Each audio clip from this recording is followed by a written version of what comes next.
Hi there, welcome here guys. In the last lecture I have started talking about the state root in Ethereum, which is quite a complicated topic. In this lecture we'll continue with this and we'll show some practical examples. Alright, so first of all let's create a very simple example of not a Merkle Patricia tree, but rather something more simple, which is a radix tree. Okay, I will write here. This will be about the radix tree now. Okay, so how we can represent the Ethereum state with a radix tree? Radix tree or a trie can be also called trie. Sometimes you will use this notation trie. Okay, so let's imagine very simple Ethereum state where we have let's say three accounts which will be holding only some ether. We'll have only balance, nothing more. Okay, so let's imagine three accounts such as 0x. And let's say 3, 2. I'll go with just 3 bytes accounts because I don't want to create here a million of nodes. 3, 2, FA, let's say 7C, 0x, 3, 2, FA, 7B, 0x. Now I will go with just 2 bytes. Okay, of course this wouldn't be valid account, but this is just as an example. 437B. And each of these accounts will be holding some ETH. Okay, so this, for example, will be holding, let's say 20 ETH. This will be holding 10 ETH, and then we'll have a 5 ETH. Now we need to represent this account. We need to place them into the radix tree. So we need to create a structure consisting of nodes that they are connected with each other. First, I need to formalize and describe this tree from what nodes it will consist. Okay, so we write here somewhere on the right side, or I can write actually here. So the node structure will consist of children. So each node can have additional children. And children will be key value mapping. It will be key value mapping of the nibble and the node itself. Okay? Can be linked to another node. Then there will be also marker if we reach the end of the word. So this will be end of word. And this will be Boolean marking if we have reached end of word. Okay, so Boolean. The Boolean, and then we'll have also the value itself. This will be the value of if. So value. And this will be this ether value. It can be hexadecimal, for example, value. Okay, so if we already formalize described these nodes, so we can draw them into this tree structure, and it will look following. First of all, you can see here you have a sequence of bytes in a normal tree. When you will to use Merkle Patricia tree, all of these accounts will be also your keys, your addresses would be basically run through the Ketzak 256 functions. You would get a different sequence of bytes, and this sequence of bytes you would separate into the nibbles. Okay, so you would basically not work with this with the bytes, but you would work with a single nibble. So 3, 2, F, A, 7, C. Right? As I mentioned, one nibble is 4 bits. So this one part here, that would happen, and this entire address or the sequence of these hexadecimal characters would represent your path to the value. Okay? So first you would create the root node. Okay? You're creating the tree. You will create the empty root node. Okay? That's the root node.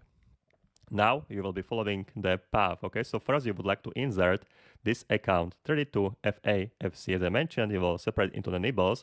So you are starting here. You will place a pointer on the tree, and you will look at your tree. Is there any? Is there a path of that tree? Is there already the nibble of tree added into your node?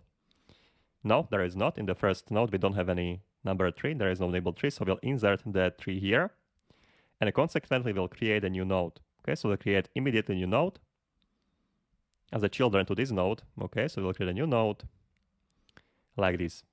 And we'll mark this node, the end of word, we'll mark as to be false because we didn't reach the end of the word yet. We need to still go to the path to FA7C. Okay, so we'll add the tree nibble here in the node, and we'll create a new node, and we'll be marking end of word to be false. Okay, now we will remove the pointer. I will place a pointer here on the 2. Okay, so new pointer now will be pointing at the 2. Currently we are here, so we are like looking here. Its node is empty, of course. So we'll add here nibble 2. Again, we'll create a link. We'll create a new node. We'll create a new node. We'll link it to the 2. I'll mark end of word false. Again, we'll place a pointer to f. Okay, I think now you get a point how it works. So pointer to the f. Okay, we'll create a f here.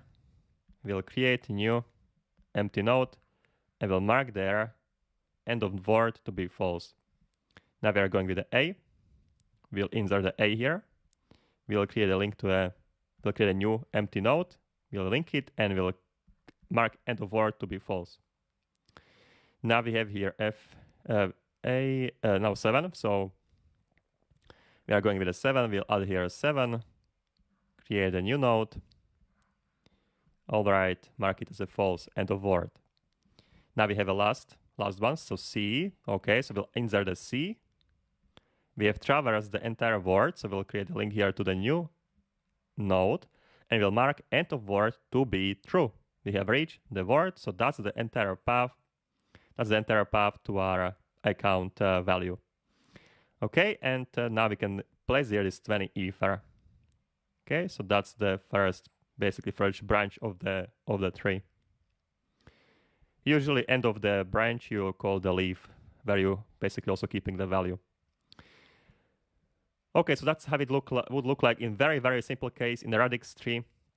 Of course, in the other trees, maybe your values are interpreted differently. Maybe they are interpreted not as a bytes, but rather as a string. And when you will run them through the Ketzak function, you will get the sequence of 32 bytes, and each byte consists of a nibble, so the path would be consistently larger, because remember, if you would run it through the Ketzak 256, even from this string you would get 32 bytes, right? And 32 bytes means 64 characters, which means 64 nibbles. So you basically would have to go 64 times down in the tree to reach the end of the word. Okay, but let's continue with the second word. So let's see, we have here 32FA7B. So the path is now, we are starting again in the beginning of the tree, and we are looking for a path. So we are taking the root node, we are searching for a nibble tree. Yeah, there is a nibble tree, so we can go to the next node. Now we are pointing pointer to the 2. All right, there is a 2 in the next current node. Yes, it is. So we are going to the next node, and we are going the same path. So FA exists. All right, 7 exists. Here we are on a 7, but then we are going to the next node, and we are checking for a B. So we'll place a pointer on the B. And you can see here, when we are on this node, there is a C, the path already diverged here. So basically we need to add here. We need to this node, there is no B, so we'll add here B. Okay, we'll add here B, and we'll create here a new empty node.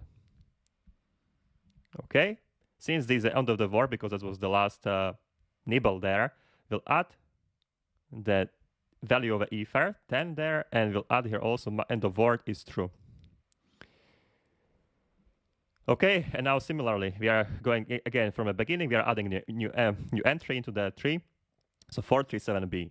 We are looking at the root node. No, there is no nibble 4 in the root node, so we'll add here a new nibble, and we'll link it to the new, we will create a new node, and we'll link this 4 to the new node.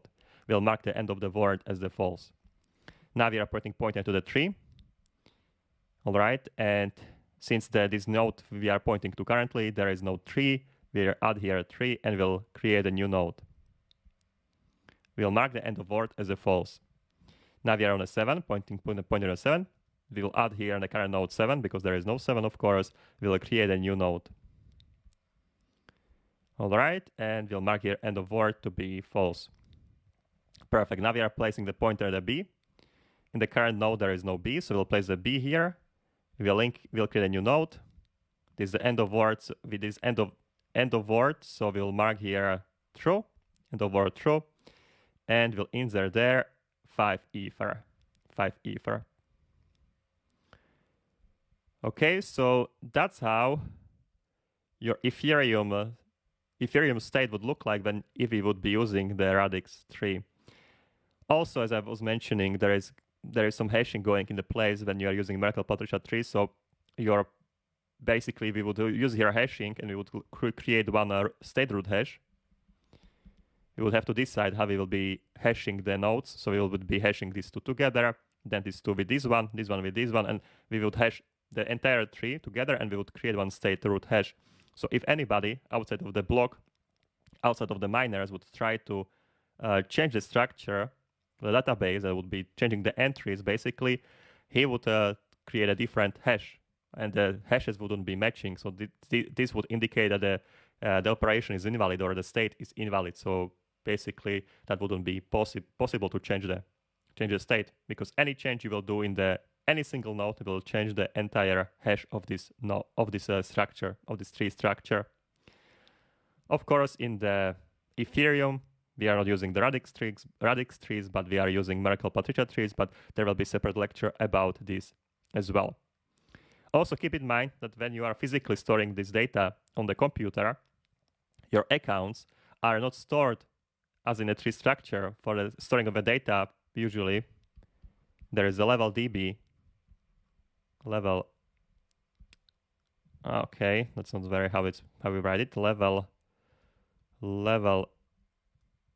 DB is used, which is level DB is a key value pair. So when you are storing your entries to level DB, you are using key value pair. So you would use a key as a KESAC 256 into level DB, and your value would be RLP encoded value. All right, but when you are retrieving value, you are usually retrieving value through your trees. Okay, so you will transform you will transform part of the database into the tree structure, and you will verify if all of the hashes are matching, and if they are not matching, then something is wrong. Okay, so there is definitely separation between the tree structure, which is a concept, which is basically protocol on which you are providing data to the database, but the database itself is just keeping the key value pairs. This serves here as the deterministic proof that when you will add the entries and you will place them back from a database to the tree, so when you will get your entries from a database and you will place them into the tree, in the end they will create the same structure as they would have for any other clients. Okay, and if you would place them back from a database to the tree, they should result into the same state root hash. Okay, so you need to keep this in mind, that you are not storing any trees in the blockchain, but or actually you are not keeping the data in the blockchain, but rather you are storing them in the normal key value per database, and what you are storing on the blockchain is a state root hash. But that's what you are storing in the blockchain. And when you will reverse your data back from a database and you will create from this data your tree, you should match your state root hash with the blockchain one.